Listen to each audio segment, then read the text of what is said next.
Hey guys, welcome to my channel, and today we're going to take a look at another horrible case with you. On Saturday morning, August 19th, 2017, Norberta Greywind looked at her 22-year-old pregnant daughter struggling to climb the stairs to her third-floor neighbor's apartment complex. Savannah was 8 months pregnant. August had been unusually hot, and she could barely walk on her swollen legs. A few hours later, William Hahn, the boyfriend of Brooke Cruz, the same neighbor who had invited Savannah over, came up the same stairs. When he entered the apartment, he found Brooke scrubbing the bathroom, Savannah's bloody, shredded body lying on the floor, and a basin with a baby in it on top of the toilet lid. Upon seeing William, Brooke picked up the infant and held it out to him with the words, "This is our baby. This is our family. Please help me." Against any healthy logic, William helped clean up the blood, carry bags of bloody towels and clothes out of the apartment, wrap bags around Savannah's body, securing them with duct tape and ropes, and later dispose of the corpse. Today's story is about the tragic intersection of the lives of two contrasting couples. The dark one, with a sticky, heavy, irresponsible, and unhealthy past defining their present, and the light one, loving, easy, and open. The result, broken families, and the death that accompanied the birth. The day after the deed, William Hahn announced to his co-workers that his spouse had given birth to a little girl named Phoenix. In some macabre irony, the couple who took Savannah's life and daughter away from her named the child after the mythological bird with the ability to die and be reborn. Later in the interview, Brooke's boyfriend would describe his days with Hazley, as her family would call the girl, as beautiful days. "That baby made me a happy little family man for 2 days. It's been great. I never thought I'd ever experience that again."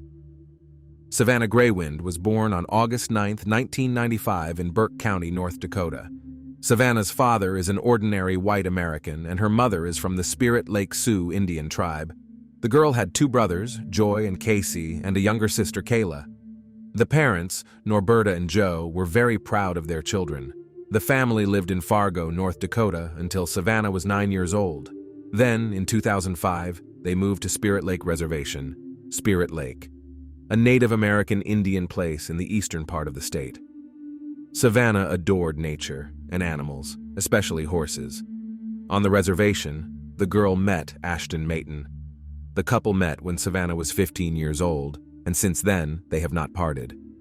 When it was time for the young people to go to college, the family moved back to Fargo. Savannah found a job caring for the elderly at a nursing home, studying to become a nurse, and preparing to take the exam in September. By this time, Savannah was a happy young woman expecting her firstborn.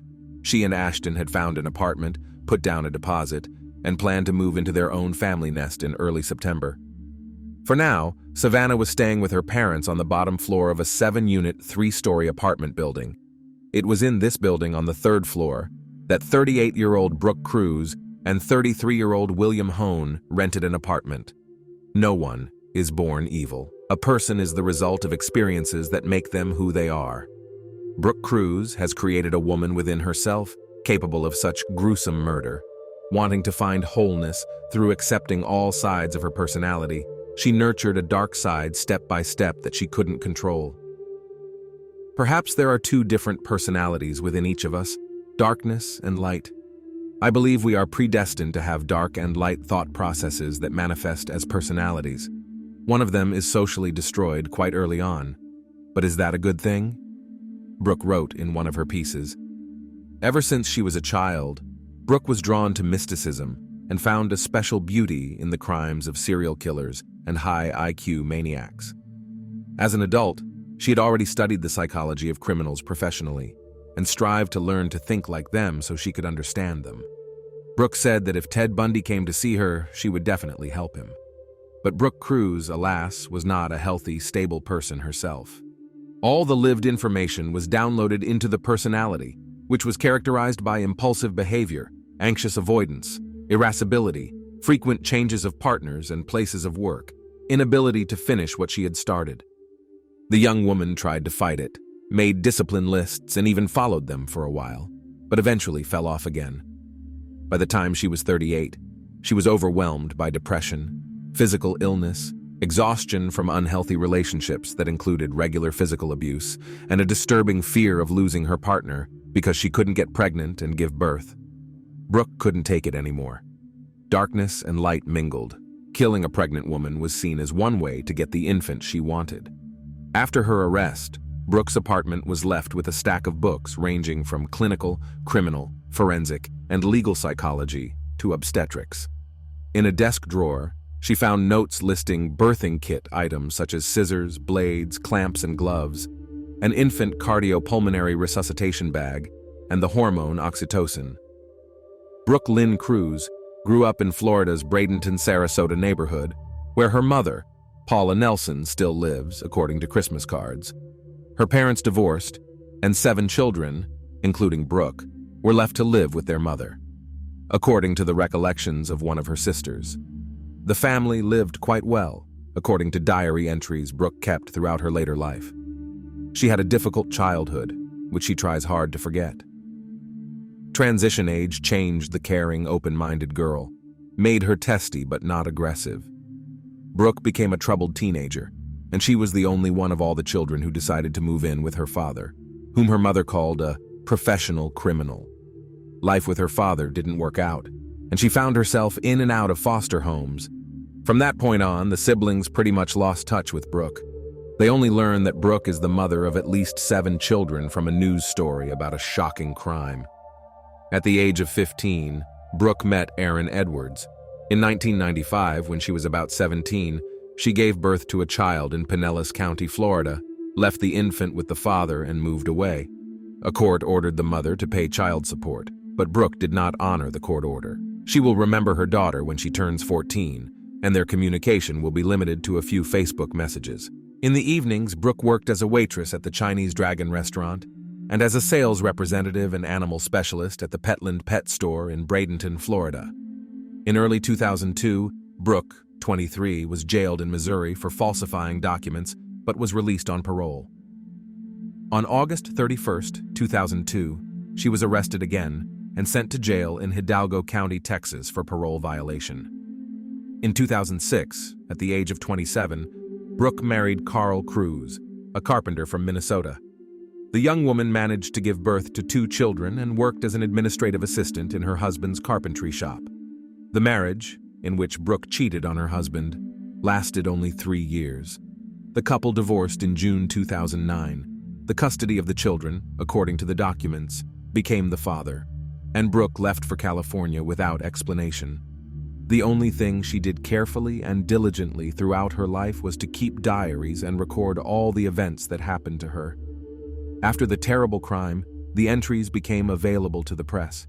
The diaries told of a string of lovers, home births, and abortions. There was a common point in all the stories. The relationships began with heart-shaped marks around the edges, but after a while, the entries about the men changed. Each of them started playing intellectual games with me, making me feel that I wasn't good enough, not smart enough, Brooke wrote. It's impossible to say with certainty whether Brooke chose such guys on purpose or whether any of her relationships went through such trials as a result of internal problems. However, she absolutely believed that Carl was bullying her and making her look like a bad, promiscuous mother, and this fact was perceived by her as emotionally traumatizing. However, despite this perception, she returns to her now ex-husband's house after a trip to California, registers on a dating site, and begins to study psychology in earnest. On the dating site tagged, the young woman meets Andrew Murray, a chef from Katoomba, New South Wales, Australia, and decides to move to Australia in late 2011. In January 2012, in an argument that erupted over a child custody issue, Brooke grabbed a knife and attacked her ex-husband. Police arrested the woman and filed criminal charges. Brooke denied the knife attack, but chose not to wait for a court hearing and fled to Australia on false immigration papers, where she married Andrew. The Australian marriage lasted exactly 6 months. Andrew found out about her American past, husband, children, and fake immigration papers. After discovering the truth, his wife, according to Andrew, began threatening him with arrest for aiding and abetting, causing him to even go to the police and tell them everything just in case. The marriage is remembered by Andrew for the huge amount of talk about maniacs. He would later reveal that as early as 2012, Brooke was already obsessed with crime. She studied psychology and nursing, did her thesis on serial killers from her words. She was always reading books about maniacs and crime and could tell you anything about them. I thought she became more and more aggressive as time went on. In total, it took 6 months and 10 days from the time she arrived until she returned to the U.S. in October 2012. On September 22, 2012, Brooke made a diary entry where she wrote that she had changed significantly for the better. After returning from Australia, she was engaged in a lengthy custody battle for her 2 children. She may have had a chance for a new life if she reconciled with Andrew Murray. But in late 2012, Brooke met 28-year-old William Hone, who had been convicted of child abuse a few months earlier after he brought his son to the hospital in January 2011 with a fractured skull near his right ear. Brooke falls in love with this guy who is twice divorced, has 2 kids, doesn't pay child support, has anger issues, and a court order for no contact with his children. Brooke is full of energy and desire to be her new self, take the kids, and take steps in that direction, and finds a job. In 2013, Brooke turns a hobby into a profession and enrolls at Minnesota State University in Moorhead, where she takes courses such as social behavior, physiological psychology, cognitive theory, psychology of deviant behavior, and directed research. She is particularly interested in the psychology of serial killers. The newly minted student wrote a paper on them and received the highest grade. Only her personal life clouds the picture. The relationship with William began beautifully. "We have such a relationship with him, which is nice for children. We're loving. We don't yell at each other. We're affectionate and kind," Brooke said. But over time, the relationship turned into codependency, the joint use of alcohol and illegal substances. Brooke thought she was doing well, but felt worse and worse. She started avoiding her children, changed jobs because she couldn't get along with the staff, and became more and more immersed in her psychological research into the darker sides of humanity. On December 23, 2014, she lost her custody battle. Judge Waldemar of the Otter Tail County Courthouse granted temporary sole physical and sole legal custody of the children to their father, Carl. That same day, Brooke suffered a panic attack and was taken to the hospital emergency room with a diagnosis of post-traumatic stress disorder, according to medical records. Years later, after her trial for the murder, she would say it was the events in 2014 that were the turning point in her life, when she lost the ability to control her impulses and evaluate her actions. But what those events were, Brooke did not elaborate. In January 2015, in her diary will appear entry, "I feel like I started this relationship with a purse full of love coins, and slowly but surely this purse is empty, and I just have nothing to give. Our intimacy is not the same as before. About once a week he makes time for me. The intimacy lasts about 7 to 15 minutes. He doesn't care at all about my satisfaction." Brooke complained of inattention and became increasingly withdrawn. 5 months later, she was diagnosed with gallbladder disease, and physical and psychological deterioration set in. Brooke practically stopped leaving the house. In May 2016, police responded to a call. William Hahn had brutally beaten his girlfriend in the bathroom. He pleaded guilty to assault and was banned from approaching Brooke. 6 months later, police came again on a neighbor's call and found Hahn in Brooke's apartment. He pleaded guilty to violating the restraining order. And then they got back together, and there was no longer a healthy moment in the relationship. Brooke was unable to have children after having an abortion in 2011. William, on the other hand, constantly demanded a child from her. In early 2017, after another fight, Brooke lied to Hahn about the pregnancy to keep him from leaving, and even emailed a fake ultrasound picture and a picture of a positive pregnancy test. She found a recording of some random baby's heartbeat online and showed it to her partner, saying it was the heartbeat of their future child. In August 2017, they had another big fight, by which time it was obvious that there was no pregnancy, but since William had already told everyone around about the future paternity and did not want to look like a laughingstock, he literally demanded a child from his girlfriend, mentioning the pregnant neighbor 3 floors below. Brooke Cruz would later tell police officers that she took William's demand as an ultimatum and a desire to take the baby away from Savannah. even though he didn't say so directly. Brooke had medical knowledge, and she set about compiling a list of what she needed to induce labor. By now, she was used to anticipating and doing whatever her young lover wanted her to do.